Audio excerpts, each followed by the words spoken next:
Hello, and welcome to Writers Group Therapy. I'm Tom. And I'm Roshni. We're writers helping writers with whatever writing ailments you might have. Whether it's related to your craft or your career, we can help. Are you ready for your session? The doctors are in.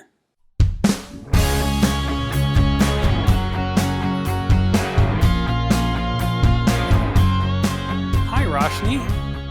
Hey, Tom. So, the end of the year is fast approaching, and it's been kind of a wild one in the last quarter. It has been. It's like heads are rolling and things are just up and down all over the place, and Hollywood's a turmoil. It just seems like actually Clownfish TV did a story on what's going on out there, and I'll put a link in the notes to it. And it's kind of like with Warner Brothers is kind of like leading the pack on all this turmoil because they've been cutting a lot of shows and it's been in the news a lot. And they said it has to do with a lot of in the last couple years during the pandemic, there was like tons of money thrown at streamers to produce content because everybody's watching so much content. And they were just like, it was like all VC money, venture capital. And so they started making all kinds of programs for all kinds of niche markets. And they didn't really have huge audiences. Like they were talking about, like some audiences were like, counting in the thousands, not even like the hundreds of thousands, but the tens of thousands. So some of those shows are just, that were real niche. And in some cases, those are really targeted, very small, diverse communities. A lot of those got cut and are getting cut, which then makes it kind of look bad. The optics are bad because they went and threw so much money at it that they made a lot of shows, and now they're kind of facing the fact that they're not making money and they have to cut something. So it just looks bad. Before you continue, and honestly, the Warner Brothers thing got so bad that, remember you sent me that article that was like actors, agents were telling their actors like, don't audition for their projects right now. But where have we heard this before? Oh, HBO and Netflix have also earlier in the year, but have been going through similar things. Perhaps not on the scale of Warner Brothers, and Warner Brothers is surprising because it's such a it's one of the big studios, right? Netflix is, compared to them, a newer, entity. But I think that's why it's so shocking because you're like, oh my gosh, this is Warner Brothers. They're like, established. They're like up there with Disney and Paramount and all those other places. So for them to have these issues is big. But yes, this is kind of not something new. It's just surprising because you didn't expect it from such an established place. Yeah, there's been a lot of QBs out there that have come and gone quickly, and things that were sold and then turned around or renamed. Or there was another article about G4, the gaming network. I used to watch that a lot, actually. It was kind of cool. But they got bought by somebody who was it that bought them? Tried Comcast, I think, or something like that. Tried to revive it. It didn't get the ratings. And now those 45 people just found out via Twitter that they all lost their jobs like Sunday. And what a horrible way. Like, you would think they would at least be like, okay, guys, like, we'll have a closed meeting and then we'll put it on social. Yeah, it was like immediate. Yeah. Yeah, like, surprise, you're gone. Oh, thanks. Ouch. Like zero wind down time. It was just like, I guess they're just cutting it like completely. Mm-hmm. But, so it's been crazy.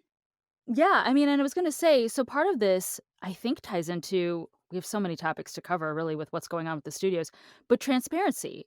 One of the big things that they've been complaining about for a while is that the streamers don't have transparency when it comes to how their shows are doing.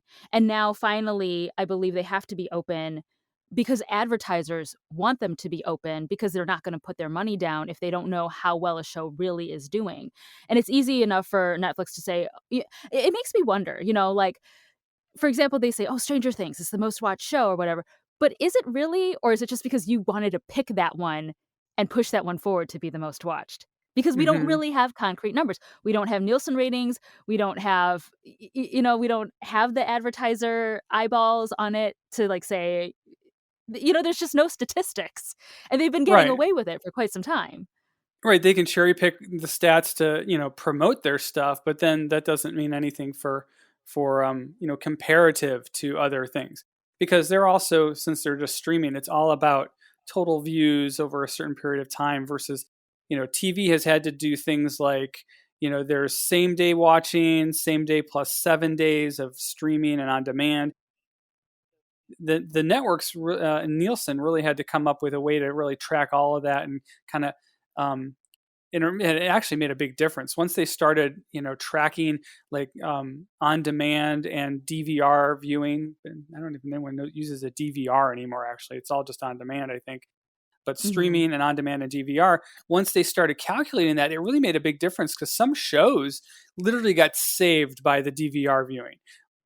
Like the night of viewing was like maybe they came in like fifth in the ratings, but then when they calculated all the people that watched it within the next week, it was like seconds. So some shows really got saved, um, by having proper ratings. And now that Amazon and Disney Plus are going to be launching their advertising supported tiers, they're going to need to evaluate that to decide, instead of just saying we have a big bucket of money and we're going to spend it on all these different shows, they now have actual, usable data to say whether a show is profitable or not because they'll be having advertisers and they'll have eyeballs and they'll be able to do the calculations to decide. So it's less about, well, we get a lot of viewers of this show, so it's good for our subscriber base to, keep our subscriber base versus, advertisers knowing that they have so many eyeballs on it. And then the network is making advertising money. So there's a 1-to-1 ratio of we're making this much money on this specific show instead of just kind of all in one Mhm. big bucket. Yeah. And it makes a difference for writers as well because as we've talked about in the past, especially with streamers going all the time, you don't have the normal, before you could be like staffed on a show for like the fall, you knew you had a break coming up maybe in the summer and you'd go back in the winter or something like that, right? I just mixed up my seasons here, but you know what I'm trying to say. I was like, Yeah. wait, fall, summer, winter. But you know what I'm trying to say? Like you knew the breaks, you knew where you would be at a certain time. But because of streaming going all the time, sometimes writers miss out on other opportunities because they're busy on this, show that has a weird, it's writing from March to June or something. I don't know, but just a Hmm. not the normal season. And not having those ratings, I think, also hurts writers because how do you know if your show is good or not? You don't know. Hmm. I Other, mean, you other than have like reviews. Yeah. yeah, you have reviews, but you don't know the popular vote, and I would argue that it's the popular vote that gets you another season. The eyeballs. Yeah. Yeah. Hmm. Well, it also helps writers to have the statistics because, like Amazon and Netflix in the last year both had to settle up with the WGA over unpaid residuals. So all the shows that have already been run and continue to get watched, they weren't paying the writers properly, and it's Yeah. millions of dollars, like tens of millions. I think it's like Netflix was like 40 million and then Amazon was like 4 million. And that's a lot of money that writers, should have had in their pockets already. So with transparency, the WGA and all the studios will all know exactly what's happening and be able to calculate those things properly. And that was a big question I always had when the streamers, the rise of the streamers came along is how are writers getting paid when you don't know how many people are watching it when it was all based on ratings and eyeballs and revenues from advertising? Mhm. That whole subscription, basis is really hard to calculate. So you don't know who's subscribing to watch which show.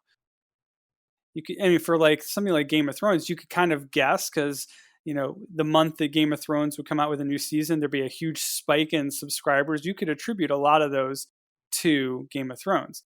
It wasn't an exact science, but you knew that was an effect, a cause and effect kind of thing. And I have to wonder, I mean, I don't know, but if you're doing like say 15 bucks a month, this is pre them introducing ads, which is a whole nother story. But, let's say you're paying 15 bucks a month.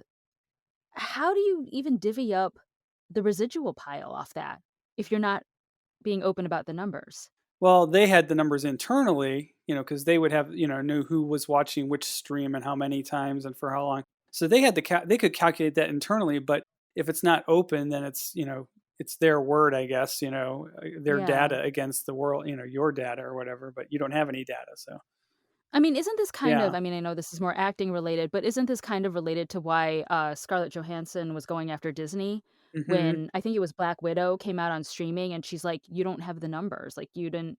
you promised me this, but Mhm. now you have no data to back up how well the film is doing. Wasn't that part of it, or am I thinking about this wrong? It's similar, yeah, it has to do with Yeah. that, it had to do with the fact that it was during the pandemic and they were going they put it out in the theaters and then on streaming really close, together so that she wouldn't get as much money from the box office side of her deal.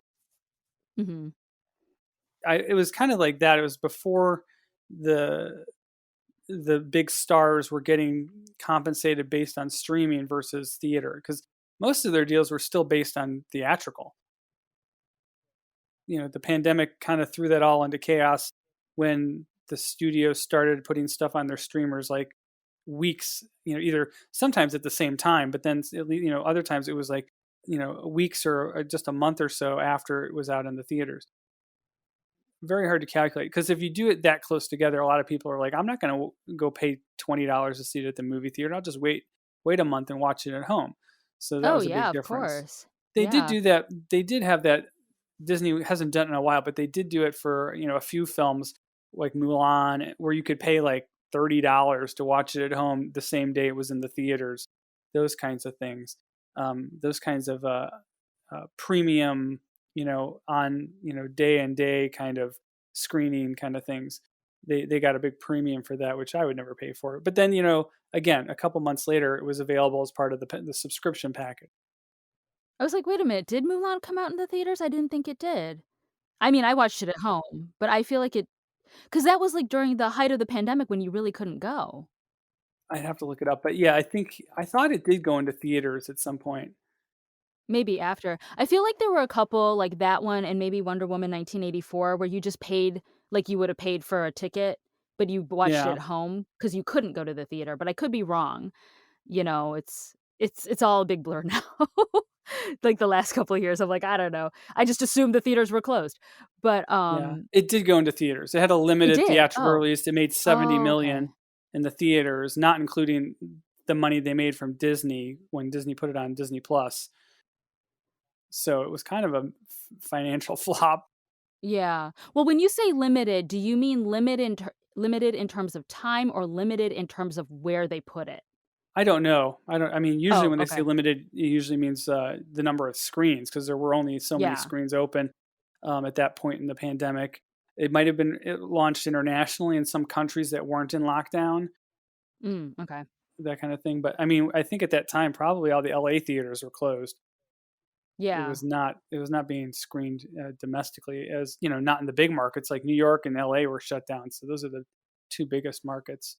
'Cause I feel like our theaters didn't really reopen until maybe mid-2021.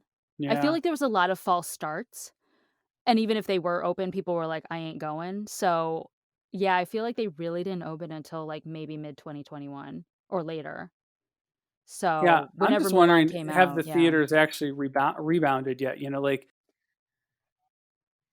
it looks like. Oh, I here it is. don't think they 2019. have. Yeah, 2019. Over a billion tickets were sold, but then in 2021, it was only 500 million. And this I don't year, think they it's have it's because getting closer.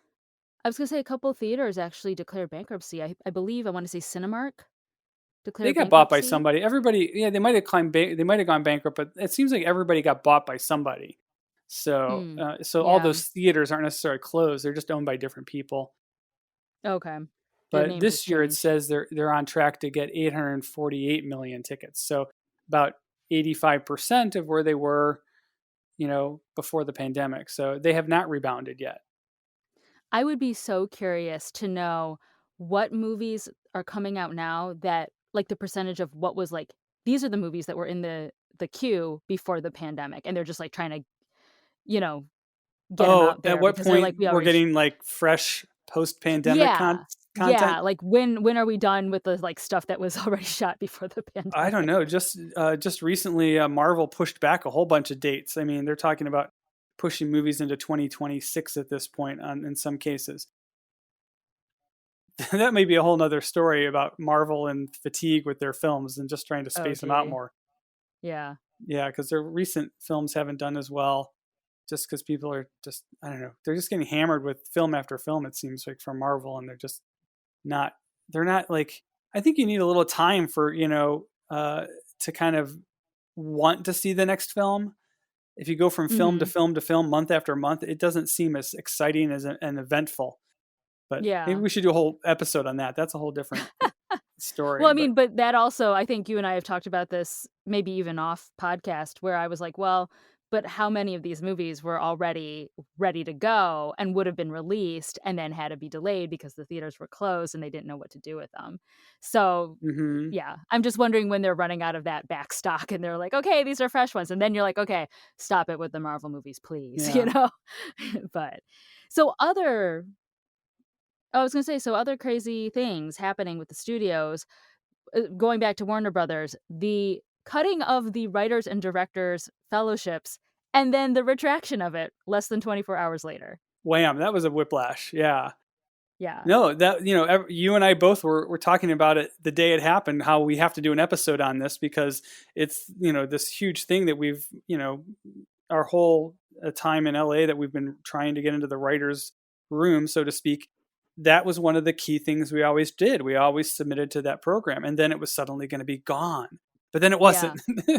Okay, so just to go back to clarify for people who maybe don't know what we're talking about, a lot of the big networks, so CBS, NBC, and they've kind of have merged, like NBC Universal, hmm ABC Disney, stuff like that. But a lot of them have different fellowships for actors, writers, directors. They're called pipeline programs. Some of them even have them for executives, for people who want to be showrunners. Like it's kind of like whatever niche you're thinking of they might have one, definitely for actors, writers, directors, and Yep. then producers and, maybe some other people as well. But these programs are invaluable. I know I've been out here quite some time now, and I know a lot of people who've gone through the programs and it's helped them I myself have placed in one of the programs. I've been interviewed for a couple others, and I've been a finalist in a couple of them. And I know, like, when you get in them, it does increase your visibility, and it just gives you that confidence boost, you know? And I have hmm friends who've because they've done it, they've gone on to bigger and better things, in acting and in writing, stuff like that. So they are a big deal, and especially for minorities who were like, "Hello, we can't even get our foot in the door to begin with." So, yeah, cutting it was a big, big deal. Yeah, there was actually an article the day it happened by it was Akila Cooper. She's this writer producer who has a new movie coming out called Megan. It's a kind of a horror sci-fi thing, and she was talking about how she actually went through the program. So here she is. She's worked on all these big, big, amazing movies, and she like literally is like, "That's what got me my start." And so it was kind of like this big gut wrenching thing for her to see that program, be cut. Of course, again, it's back, and actually one of the interesting things about why it's back, because I was reading about it, Mhm. legally they have to have it. It's a deal That with was for the the directors. That was that was from the the Directors director, Guild. right? Yeah, You're so right. The in theory, they Directors could have Guild. cut the writers program, but the directors were like, "You promised us this, but It's go in the on." Writers Guild contract with the studios that they have that Yeah. program, and I have a feeling that the Writers Guild would have just been like, "You're really gonna not cut theirs and cut ours?" Yeah. I think there was a lot of this. Did you think about this? Like, a lot of people were probably like, "So you're cutting your biggest diversity programs? Okay." Yeah, I think yeah. there was a lot of people made a lot of phone calls that day. They reversed course right away. We were talking about how much money does that kind of program cost, and I think it's a huge benefit to the studios, but I don't think it's a huge expense, to be honest. I mean, I mean, I don't know numbers, but, like, okay, so if you think about it, a lot of the expense okay, first of all, it depends on the program, it depends on the network. Some of them are more generous than others. hmm But in general, like, the best programs would pay you for your time. So, like, if you're acting with them or if you're writing with them for your duration, whatever, 4 months, 6 months, they would pay for your time. Maybe not your travel, but they would definitely compensate you like you're working for them. hmm So those would be, like, the best programs, and then, of course, they have to, vet everybody, you go through the auditions or you go through the screening processes, and then, they have to interview you and stuff, so there's the manpower behind that, hmm but really, it would just be the cost of paying you for your time, right? And so, I mean, like, it's basically like they're just hiring on a staff writer, and they probably pay you less than a veteran staff writer anyway, so it's not like and they're not gonna give you benefits, so they're not paying that. So, Yeah, I it's mean, mostly like a stipend really, kind of thing, like an intern thing while you're in the it program. it really depends on the program. Some give you a Yeah, stipend, some actually pay you a salary, some do not pay you. So right. it really just depends. I don't know what the Warner Brothers one, it's been a while since I've looked at that one, but, even if they did pay you, a salary, it's only for, like, what, 4 to 6 months. You're not getting benefits, and you're not getting the same pay as a veteran writer anyway, so are they really saving that much money? You know what I mean? Right, and you I don't know. considering they're, like, dumping, like, $70 million movies that they've already basically produced, how much can a writer's program compare to that? Yeah. Not And when you even think about it too 1%.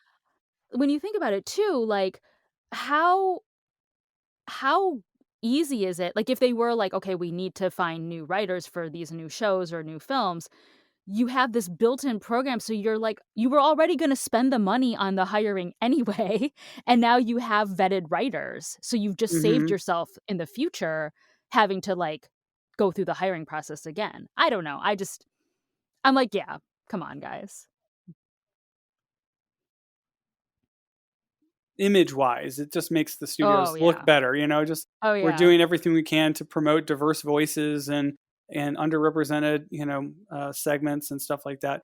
It's extremely, beneficial, to everybody involved, really.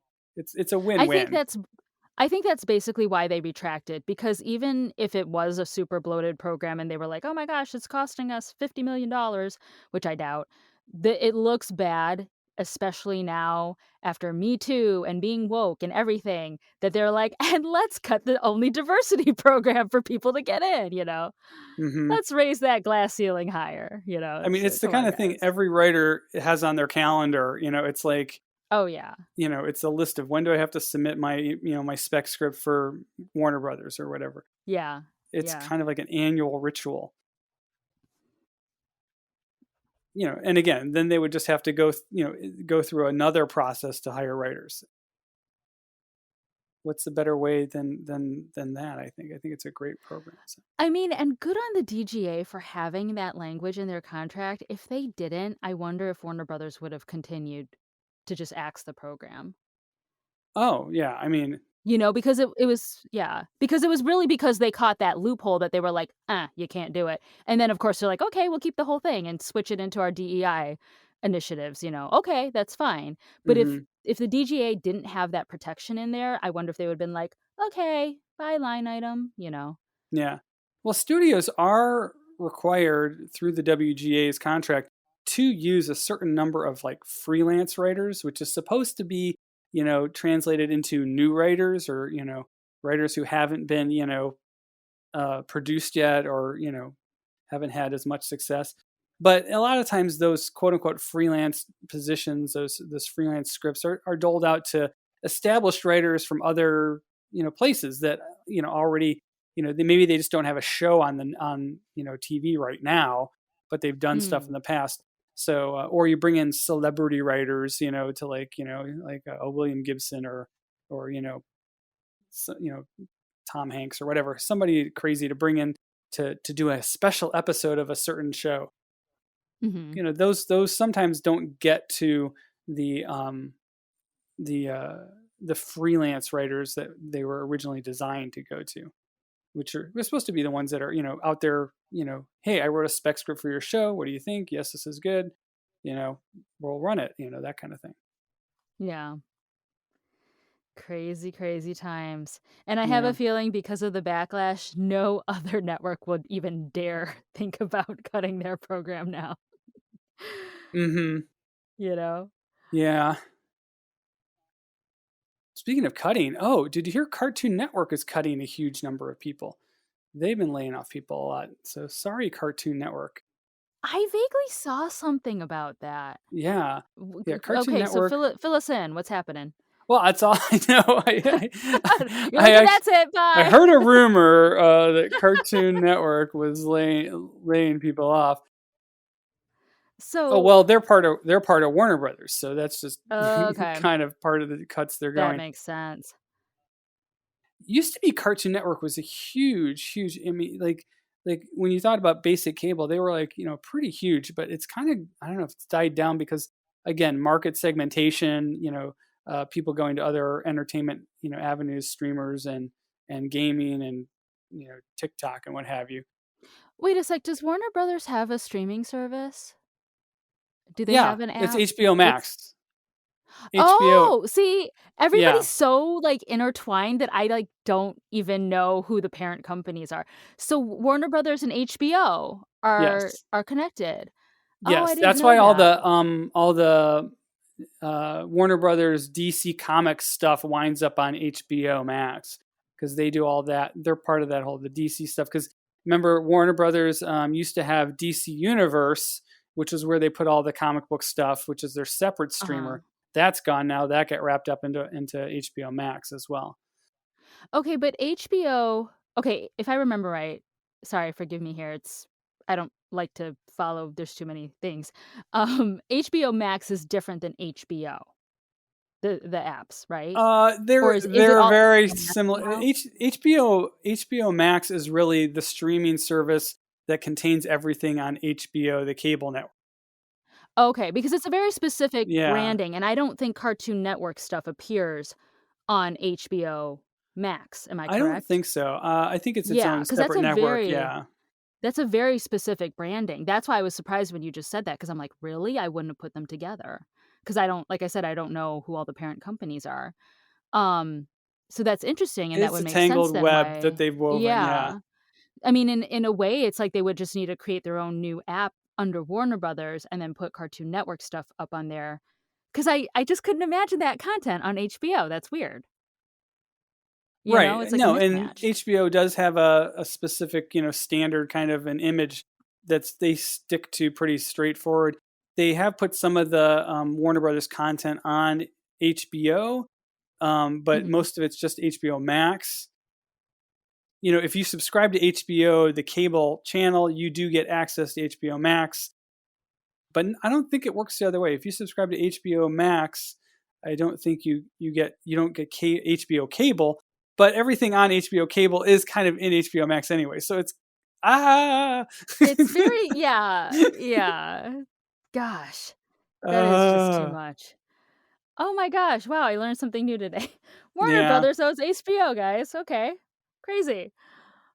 Huh. And so with Cartoon Network, they're laying off people. There was like another What does that 45 people or something oh were my let go. gosh, that's crazy. Those 82 people were let go, and then they also had positions they hadn't filled, like 40 positions they hadn't filled that they decided they weren't going to fill them. So 120 people in general wouldn't have that could have had jobs won't. Do you know which positions? Was it more like admin or was it like I don't know animators and specifically. A couple stuff or top executives got laid off, uh-huh. but it's probably across the board if they're cutting back on their content development because that's what a And lot of this is. A lot of it is all we spent too much money on original content. yeah.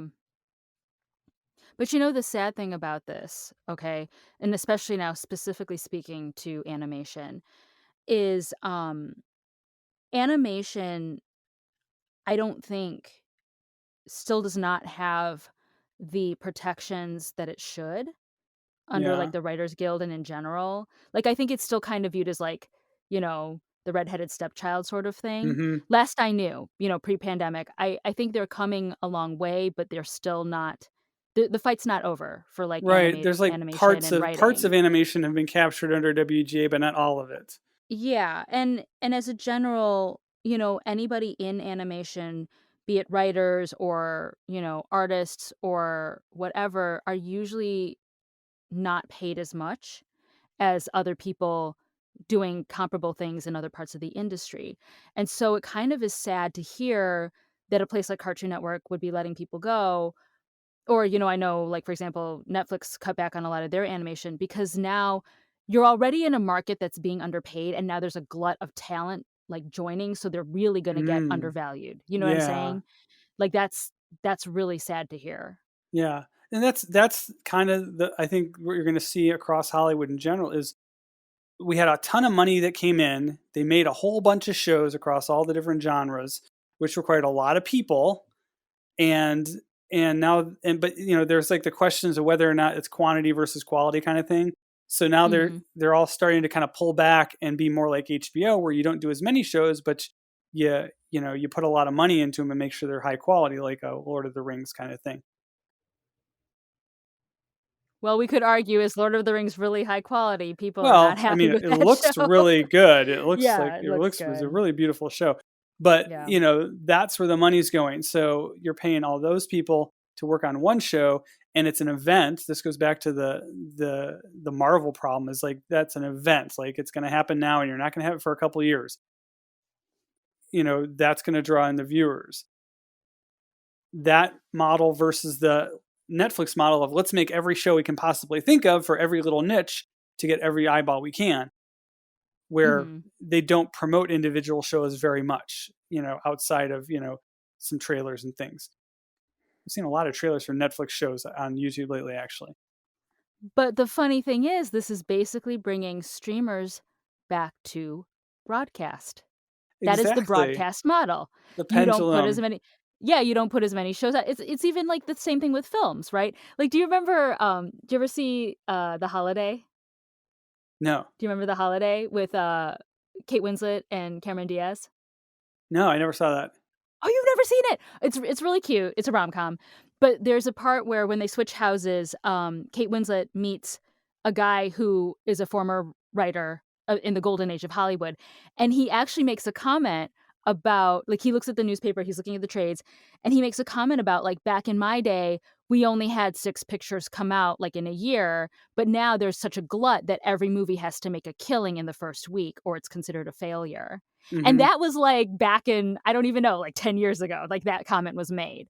So, I mean, yeah, it's true. They considered it a flop if our budget of 50,000,000, it only made 49,000,000 back. Well, maybe don't put out 20 movies in a year that all cost 50,000,000, you Hmm. know? But I don't know, I mean but yeah, it's interesting, it's all coming full circle. We're going back to the broadcast, and, like, Disney pioneered it, Disney Plus, instead of putting it all out in one swoop, let's put it out week by week, or Yep. HBO, same thing, because it keeps people subscribing to the thing, you Hmm. know? So we are Yes, going back to the Disney Plus broadcast is model. is the trickle model is infuriating me actually. So then there's people like me who do the wait 3 months and then subscribe and watch it all in 1 month. Yeah, That's the other idea. But then there's always yeah, something new coming up. But it's one show at a time every month or two, yeah. rather than a whole bunch of shows all at once that you can't keep up with. Yeah. Yeah. Well, and don't even get me started on Netflix going to the, "Okay, we'll cut back your subscription to half, but now we'll show you ads." Oh, What? yeah. Yeah, Yeah. I've been trying out Peacock and it doesn't even have an ad-free version and it's driving me crazy.